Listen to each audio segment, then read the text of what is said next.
Now to a major change for Denver-based Frontier Airlines. Its longtime CEO is out. Matt Morrow is joining us now from the breaking news desk with the very newest information here. Matt? Christine, Frontier's CEO has led the low-cost carrier for nearly 10 years, but now the airline is making a sudden change as it's losing millions of dollars every month and travelers are shunning low-cost carriers. So Barry Biffle is out as the CEO, and that is effective immediately. The airline did not say why it's making the change, but financially, it has had a turbulent year. Listen to this. Frontier has lost $190 million in the first 9 months of this year. In the same time last year, it reported $31 million in income. Frontier and other low-cost carriers were successful in the 2010s, but once COVID hit, flyers' attitudes changed, and more were willing to pay for luxury and comfort when they fly. Plus, bigger airlines like United now offer cheaper seats, think basic economy fares. Frontier has already announced some changes to try to be more competitive, including adding first-class seats and Wi-Fi, and industry experts are now wondering what comes next. Do they continue down that path? Do they try to do more of that? Or do we see, maybe a shift back to what Frontier kind of always was historically? Probably less likely on the second one.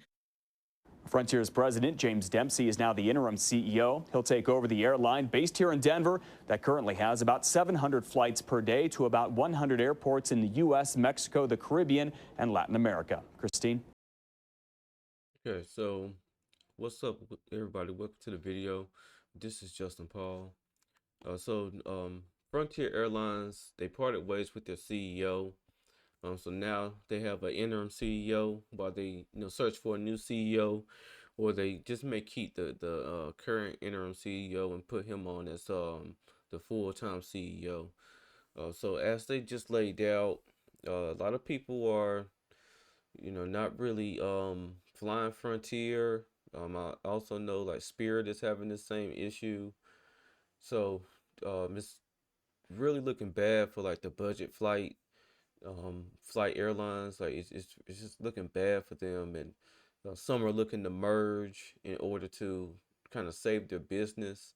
And as they were saying, some of the bigger airlines like United, they're starting to offer cheaper seats and cheaper flights to certain destinations. A lot of these airlines, they exist because some of the bigger players are not in some of these smaller markets, like some of the smaller airports. And I think they just have to just do a complete rebrand of like their services. I was looking and seeing some people saying certain things like their advertisements are weak, promotion weak, the colors they choose as far as branding, it's just not the best. It's not the most appealing. So, and even with the like seat choices, pretty much every seat's the same as far as seat choices. So, I think all these things need to be considered, and, just a complete rebrand needs to happen for a lot of these companies. Because, since the pandemic, money hasn't been flowing for people the way that it was, where people was just taking trips any and everywhere. And a lot of times they're going to choose the cheaper option in order to get to the destination. And, they probably was just looking at the numbers and looking how much they're paying their CEO and just decided, this is just a little bit too much as far as, us kicking out this amount of money to our CEO, and we're not necessarily getting the results that we're actually looking for. But I think it goes a lot deeper than just the CEO. Again, I think they them as a company need to come together and either merge, or they need to just redo everything that they've been doing. I've never seen a Frontier advertisement myself. And maybe that's just because I'm in a market where they're not necessarily running their airline. But it's just one of those things that sometimes you have to revamp yourself as a company in order to stay afloat. Maybe find a demographic that frequently flies within your airline, and look to see what appeals to them trend wise and try to hop on that, and or try to get in front of it. But you definitely have to make changes and revamp yourself over time. because this starts to become the result. You start to lose a lot of your market share. You start to lose a lot of your customer base, and from there it's just downhill as far as a company.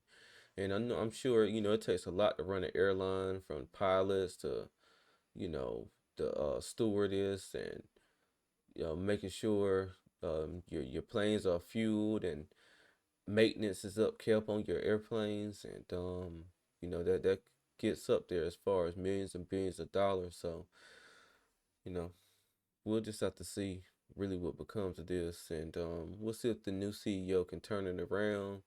If not, we could see a whole lot more news as far as maybe bankruptcy.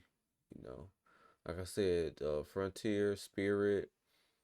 These airlines, they kind of run on the okay, we cheap and this and the third. So we know when you run on ads and promotions of as far as being cheap, people consider you as a cheap company, and a lot of times people don't think cheap is the safe way to go or the best way to go.